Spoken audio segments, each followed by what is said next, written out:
हाय hi guys, उम्मीद करता हूँ आप सब बहुत अच्छे से होंगे।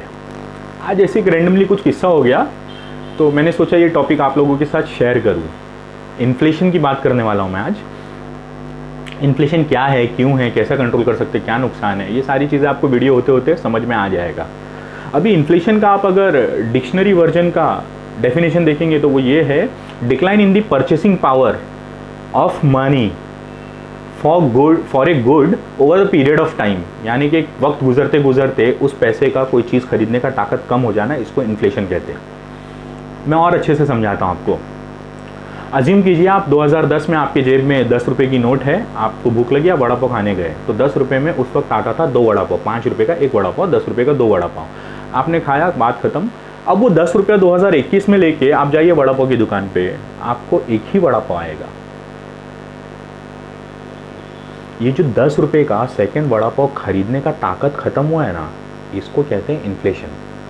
अब मामला 5 रुपये का ठीक है, हमें क्या लेना देना है भाई, हमारी लाइफ में क्या फ़र्क पड़ता है। 10 रुपये में भी खा लेंगे, 5 रुपये में खाते थे, 10 में भी खा लेंगे, ठीक है। मैं आपको एक और चीज़ बताता हूँ, एग्जाम्पल। 2010 जनवरी 2010 में सोने का कीमत था 16,000 रुपये पर तोला। तोला कहते हैं पर 10 ग्राम को। उस हिसाब से 1 किलो सोने का कीमत उस वक्त था 16 लाख रुपए। यानी कि 16 लाख रुपए आपके पास है, ज्वेलर के पास लेके जाओ और 1 किलो सोना लेके आ जाओ, खरीद कर, उठा कर नहीं। अब आप वो 16 लाख रुपए 2021 में निकालिए और जाइए ज्वेलर के पास और कहिए 1 किलो सोना दीजिए। पहले तो कहेगा बावड़ा है के, फिर आप बोलेंगे क्यों बावड़ा हूँ भाई, तो आपको बताएगा कि देखिए दादा, आज की तारीख में कीमत है 50,045 रुपया पर तोला। उस हिसाब से 1 किलो सोने का कीमत होता है आज की तारीख में 50 लाख रुपए। आप गौर कीजिएगा, जो 16 लाख रुपए का ताकत, औकात, वैल्यू 2010 में ये था कि वो लेके जाओ तो 1 किलो सोना खरीद के लाते थे, आज उस 16 लाख रुपए का वैल्यू ये है कि आप वो 16 लाख रुपए लेके जाएंगे तो करंट प्राइस के हिसाब से आपको मिलेगा मैक्सिमम 320 ग्राम सोना। ये जो 680 ग्राम सोना खरीदने का ताकत खत्म हुआ है इस 16 लाख रुपए का, इसको कहते हैं इन्फ्लेशन। कंट्रोल कैसा कर सकते हैं? परमानेंट सोल्यूशन कुछ भी नहीं है, टेम्पररी सोल्यूशन है। गवर्नमेंट मेजर्स लेती है मॉनेटरी पॉलिसीज के थ्रू, कैश फ्लो इकोनॉमी में कम कर देती है तो इन्फ्लेशन स्टेबल हो जाता है, खत्म नहीं होता है, परमानेंटली खत्म हो भी नहीं सकता है। इसका आपकी ज़िंदगी पे क्या इफेक्ट पड़ता है, अभी ये चीज़ डिपेंड करता है कि आपने इन्फ्लेशन को कितना समझा है।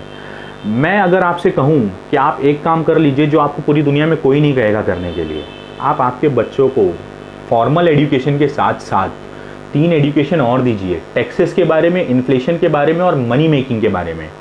उन्हें बिजनेस करना सिखाइए, बिजनेस कैसा कर सकते हैं, बिजनेस किसको बोलते हैं, उन्हें बताइए टैक्सेस कितने प्रकार के होते हैं, टैक्सेस कहाँ कहाँ लगते हैं, और उन्हें इन्फ्लेशन समझाइए कि जैसे इंसान बुढ़ा होता है उसके बदन का ताकत खत्म होता है, उसी तरीके इन्फ्लेशन से पैसे का ताकत खत्म होता है। होगा क्या इससे? इन्फ्लेशन खत्म नहीं होगा, इन्फ्लेशन जैसा चल रहा चलता रहेगा।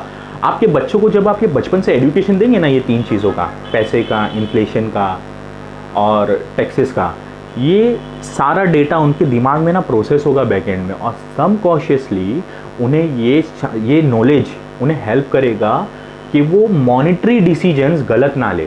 जैसे हमने लिया था, हमारा पहले सैलरी आया था, हम गए लोन पे बाइक उठा के ले आए, आज बाइक का वैल्यू है 0। ऐसे आपने भी लिया होगा कुछ गलत डिसीजंस। इन गलत डिसीजन से बचाने के लिए ज़रूरी है कि हम बच्चों को ये 3 चीज़ ज़रूर पढ़ाएं, इन्फ्लेशन, टैक्सेस और मनी मेकिंग। आपको स्कूल में ये तीनों चीज़ें नहीं पढ़ाई जाती है, जब तक पढ़ाई जाती है तब तक आधी उम्र निकल जाती है, और जब तक आदमी अप्लाई करने पे आता है तब तक ज़िंदगी निकल जाती है। मैं फॉर्मल एजुकेशन के अगेंस्ट में नहीं हूँ, पर मुझे ऐसा लगता है सब कुछ इररिलेवेंट है। किसने कौन से साल में क्या किया था वो पढ़ना ठीक है, मुझे मेरी हिस्ट्री पता होनी चाहिए, पर उसका एप्लीकेबिलिटी किधर आया, उसको किधर अप्लाई करूँ मैं मेरी लाइफ में, नहीं हो सकता है। तो आप बच्चों को पढ़ाइए, टैक्सेस पढ़ाइए, इन्फ्लेशन पढ़ाइए और मनी मेकिंग पढ़ाइए। जो फॉर्मल एजुकेशन है वो आपके बच्चों को अच्छा वर्कर बनाएगी, अच्छा एम्प्लॉय बनाएगी। ये 3 चीज़ आप उनको पढ़ा देंगे ना, वो ज़िंदगी भर सेल्फ डिपेंडेंट रहेंगे, खुद पर ही निर्भर रहेंगे, उनको जॉब का डिपेंड होने का ज़रूरत नहीं पड़ेगा। आप देखो आज जॉब नहीं है, कुछ नहीं है, इस चीज़ों से आप ही आपके बच्चों को बचा सकते हो। आप उन्हें पढ़ाइए घर में, फॉर्मल एजुकेशन का ज़रूरत नहीं है, कभी टैक्सेस का और इन्फ्लेशन का आप घर में धीरे धीरे समझाइए, आपको भी समझ में आएगा, उनको भी समझ में आएगा, ठीक है। आज विदा लेता हूँ, और कुछ क्वेश्चन या क्वेरीज होगा तो आप कमेंट में डालिए, मैं पूरा कोशिश करूँगा आपको उसका बहुत ही सरलता से जवाब दे सकूँ। दुआ में याद रखिएगा, टेक केयर।